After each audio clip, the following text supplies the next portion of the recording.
Okay, well, welcome to the latest update on the greatest role-playing game, the future of role-playing games, Archmage Rises. Yay! Is this the future, Nick? It is. It is. It's totally the future. Okay, so we are going to do a little bit different of a video. Nah, actually, it's going to be pretty much the same as all the other ones. Well, a tiny bit different.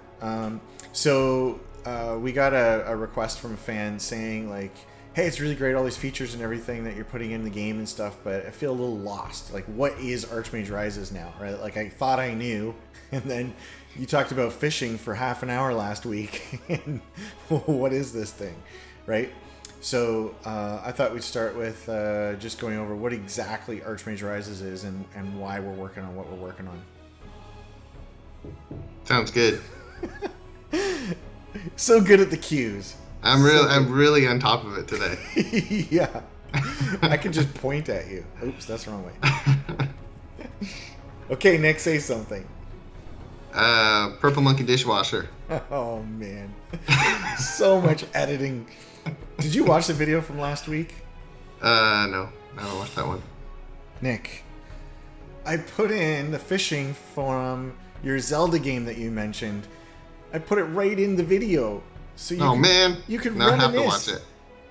That was like special for you, man. Like, I had to find it, I had to download it, I had to get it in, matching frame rates. I appreciate it. I really do, but I have to watch it now. I'm not sure you appreciate it if you don't watch it. It's like you go to like an awesome football game, right? And then you're supposed to go home and watch it again. I was there, man. You watched the highlights. You watch that highlight reel. That's what my wife does. She had seasons tickets to the Buffalo Sabres, and every single game that she would go to, she would then go home, watch the highlights to see if she could see your face on TV. Every single game. And the other thing that was funny about that, whenever she's going to the hockey... First of all, I don't like watching hockey. I don't like watching any professional sports. So that lets me stay in Canada, because if I liked watching professional sports but didn't like watching hockey, then I'm out, right? I got to go be great in America with Trump. So anyway, these nights that she would go off to the hockey game, she'd have friends or whatever she'd invite and stuff, right? And I see her in the bathroom, and she's like putting on makeup and doing things with her eyebrows, and I don't even know what's going on in there. I mean, it just looks like facial surgery to me, but right? So she's doing all this stuff. I'm like, why are you putting so much time into this? Like, is it for the players or people around you? She's like, no, I'm going to be on TV. And it's like, oh, man. I can't even get her to put makeup on for her anniversary or just to go out to the movies or something. But, if she thinks she's going to be on TV, then... Well, you got priorities, So, my wife doesn't watch these videos, and neither does Nick. That's what we learned today. Okay, I watch most of them. Okay, so Archmage Rises is a role-playing game that takes place in a living, breathing world. That sounds pretty good. It's vague, but amazing. We should do that. We should make it a living, breathing world. And the world changes with the passage of time. And so the passage of time really matters. So that's really cool. And the NPCs need to feel like real NPCs. That's the whole point of making the world feel like it's alive and people are going about their business and all that stuff. It's like, hey, it doesn't feel like I'm playing with a bunch of stand-up tokens that you can blow over because they're cardboard. They're actually like moving around and doing everything that they should be doing. So, and I really found that this week, which I'll get to in a second. And finally, it is like a tabletop role-playing game in that there's tons of stuff to do besides combat. Now, that doesn't mean that we don't like combat or that combat isn't interesting, but it shouldn't be the only thing that's interesting in a game. Steam has a sale right now on No Man's Sky, and it's $20. For $20, how disappointed could I really be? And so really the moral of the lesson there is don't make an ambitious game. Just make a game like everybody else, and by all means script it. None of this procedural garbage. Just script the whole thing, record down the VO. You got yourself a good game. Just do that. No. Why not? Because we've played that game 1,000 times. Oh yeah, that's right. We should make a game that you can play 1,000 times and is different every single time. There you go. Oh yeah, we are making that game. Okay, that's good. Okay, so we're on the right track. Yeah, in order to support this living, breathing world thing, back in April, I got sidetracked off of the normal schedule that we had put together and we were keeping everybody up to date on. And that was because the history generation of the world was no good. It was just no good. It wasn't going to cut it. Mm-hmm. So since that time, I've been working on building that. And then I would get involved in some other things that you're working on or Roger's working on. Then I would come back to it. And so this week, I got rid of my family. Actually, they voluntarily left. But my family left, and I had this whole week to myself, pretty much, in order to work. And so, frankly, I didn't even really notice my family was gone, because all I did was work this week. But the upside of that is I got some really major things done in the game for the history generation part. First thing that I got done is that the people replicate. And that's really important. Replicate. What a technical word for that. The people have babies. That's really important. So I'd be working in my little sandbox and testing the thing. And what it really needed to work at was like at the individual level. I needed to like have a baby and name him Bob, right? Like that needed to happen in order for this game to really deliver what it's supposed to do. And so I got that working this week. So the way now that the history generation begins is like at year 0, because where else are you going to begin? So at year 0, it founds 2 settlements of 25 people, and it's 25 adults, males and females. And first thing they do is they start marrying each other. And after everybody's all married, they start making babies. And there were a bunch of crazy bugs that came out of that this week that I had to fix. And there was a lot of really crazy code that I had to write. So for instance, I had to write in puberty, because you can't be having babies if you're 4 years old. So or 100. Or 400, yeah. So so I had to write in puberty.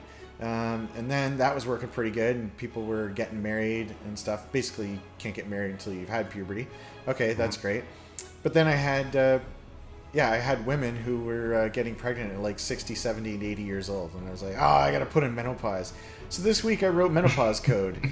And so now people have puberty and menopause, so that's good. Okay, and then the next step to that was getting them to have sex. So I had to write sex code this week. And, people build up a desire for sex, and they look at their partner and they go, hey, how about it? And then off they go and they satisfy their sex need. And then there's a wee little percentage chance that they will get pregnant. But that wasn't entirely working. It turns out that my pregnancy testing code was always coming back with a false. No, sorry, it was a false. It was a false positive. It was always coming back as true. So in the code, if you're already pregnant and you're having sex, you can't get pregnant again, right? It's not going to restart the 40 weeks or so on the pregnancy. So. Right. So it was saying every time you're having sex, you were already pregnant, but then they weren't actually pregnant, so nobody was actually getting pregnant, and then the settlements were just dying out. It recreated everything I experienced playing Dwarf Fortress. It was just like, what happened? Suddenly everybody died out. So anyway, so I fixed that. So finally they were correctly saying that they were getting pregnant, and within reasonable life spans. And then the babies never came out. So they would get pregnant, and then there was something wrong with the code about determining. I had a greater than less than the wrong way. And so it was forever the baby was stuck inside the mother. So it would never come out. And again, the settlements would all die because the older generation would grow old. They would die of natural causes, and there was no new next generation in order to continue on. So I finally fixed that, and then suddenly it was amazing to see these settlements grow, one person at a time. And then it was even more cool to see, I'd look at the beginning and I'd see a couple people pair off and they'd become married, and they would live in the same household, and you see them start to have their children, and then to see their children have children, I gotta say, that's pretty cool. Didn't you have some problems with their desire was too low? And so they weren't having kids as well? Yeah, they didn't like sex very much. I apparently put in my wife's meter instead of my own, and the whole thing didn't work. Civilization ground to a halt. So I think I quadrupled their sex drive, and then all of a sudden, society flourished. There were people everywhere. So these are some of the cool variables I've been playing around with this week. Yeah, I like the ripple effect of that. Depending on what the desire of the average person is, that's going to maybe decide the difference between a society dying out or thriving. Yeah, we should make a spell where you can just like cast sex drive on people. Yeah. There's also infertility built into the game as well. So at first I was wondering like, why isn't anybody getting pregnant? This is when like the pregnancy thing was off. And I was like, why isn't anybody getting pregnant? Did I like do something wrong in the code where like everybody's infertile? And the answer was no. But anyway, that's something else that's in there is, a small percentage of people are simply infertile. So if an NPC or the player marries an infertile person, then that's that. There's nothing you could do. So I think there should be a spell, infertile. Just like cast it on NPCs and watch towns destroy from the inside out. You did some stuff with monster simulation and stuff too. Yes, the monsters, I got them working as well. There's so many things came together this week. It was a good thing I got rid of the family. I had goblins kind of working for a while in very much kind of prototypey sort of way. And then the next step was to get it to work with other races. So I put in hill giants, and I put that the hill giants hate the goblins, and the goblins hate the hill giants. So what I can now see through my sandbox is they will start replicating and taking over territory, but then when they encounter each other, they start fighting over the territory, and that creates population control. And so I ran it for, I think it was a couple thousand years, and it was really interesting to see like this stark line going down the map as to where these two met. I had made the goblins weak, but fertile. They reproduce like very quickly, and the hill giants take a long time to reproduce, but they're extremely powerful. And it just so happened that by setting random values that I set, they ended up being quite even. And so you could actually see like the hill giants like take out some layers of the goblins, and then the goblins would kind of take them back, and it was just kind of this no man's land for a long time. So it's just really exciting to see the simulator finally doing what it's supposed to be doing. Right, and one of the things that's also really helpful about being able to run the simulator through a lot of time is we can fix bugs. If we can show that things work over 1,000 years, then we can be more confident that in a playthrough of like 70 years or something, the society isn't going to get wiped out or something. So it's also helpful for that reason. Yes, and you just reminded me. We need to talk about the roadmap. What are we going to be working on going forward, right? So what is happening with this game?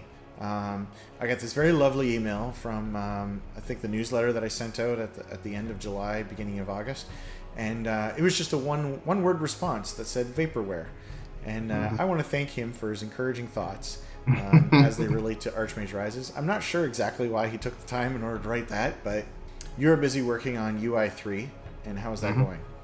It's going good. Put in, the quest screen.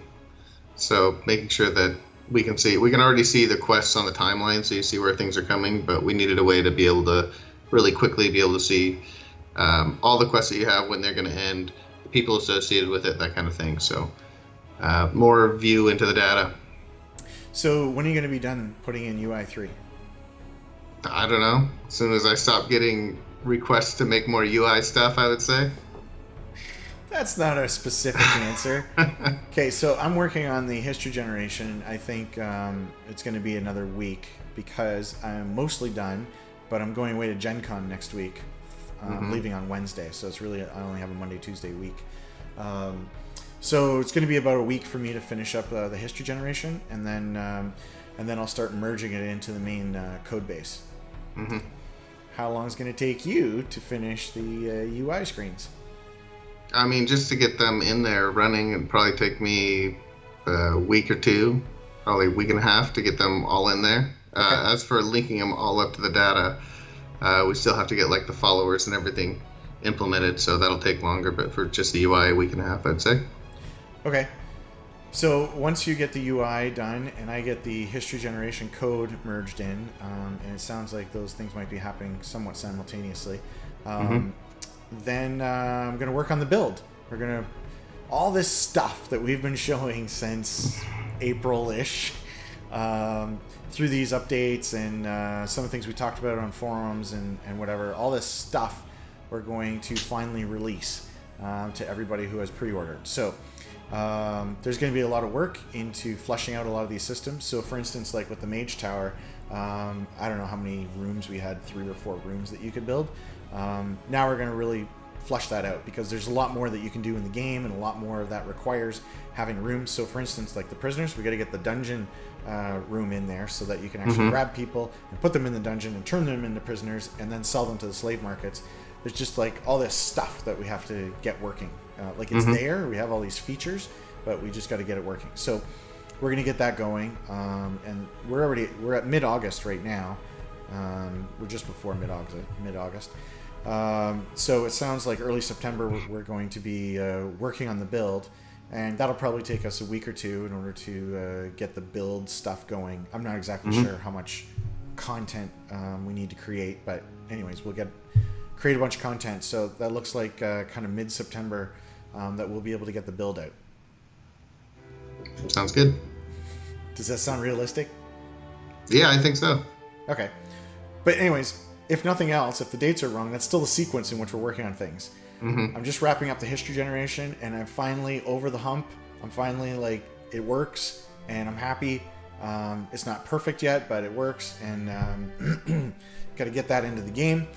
And then we're going to finish the UI, work on the build, and then we'll plan a release date for the build. So we will keep you posted on that.